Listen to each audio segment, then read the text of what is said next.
வணக்கம். நான் வழக்கறிஞர் ராஜாமணி.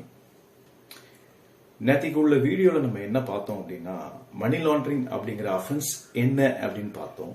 சப்போஸ் இப்போ ஒருத்தர் மணி லாண்டரிங்கிற அஃபென்ஸ் கமிட் பண்ணிட்டாருன்னா அவருக்கு மேல அமலாக்கத்துறை அப்படிங்கிற துறை என்னென்ன நடவடிக்கைகள்லாம் எடுக்கும் அப்படிங்கறத மாத்திரம் பார்க்கிறோம். இந்த அமலாக்கத்துறை அப்படி ஒரு 5 விதமான நடவடிக்கைகள் இந்த குற்றம் செஞ்சவங்க மேல எடுக்கும். என்னெல்லாம் பண்ணும் அப்படின்னா, அந்த பணம் ஜெனரேட் ஆகி நம்ம பொருளாவோ ப்ராப்பர்ட்டியாவோ இல்ல வேற ஏதோ ஒரு முறையில கன்வெர்ட் பண்ணி வச்சிருக்க பணத்தை இவங்க அட்டாச் பண்ணுவாங்க. இல்ல அப்படின்னா இவங்க எங்கேயாவது ஒளிச்சு வச்சிருக்காங்க அப்படின்னு தெரிஞ்சிருந்தா அந்த இடத்தை போய் அவங்க சர்வே பண்ணலாம். இல்ல இது ஒரு நபர் மூலமா ஒளிச்சு வச்சிருக்காங்க அப்படின்னு அவங்க ஃபீல் பண்ணாங்கன்னா அந்த நபரை சர்ச் பண்றதுக்கு ஒரு வாரண்ட் எடுத்துட்டு அந்த நபரை சர்ச் பண்ணலாம்.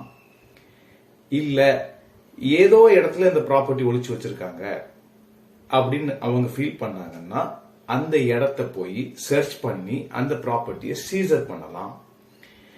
இல்ல ஓவராலா எல்லா நடவடிக்கைகளும் பார்த்ததுக்கு அப்புறம் அந்த அமலாக்கத்துறையில இருக்க அதிகாரிக்கு இவர் பண்ணிருக்கிறாரு அப்படிங்கிற ஒரு ரீசன் டு பிலீவ் ஃபார்ம் ஆச்சு அப்படின்னா உடனே போய் அவரை அரெஸ்ட் கூட பண்ணலாம்.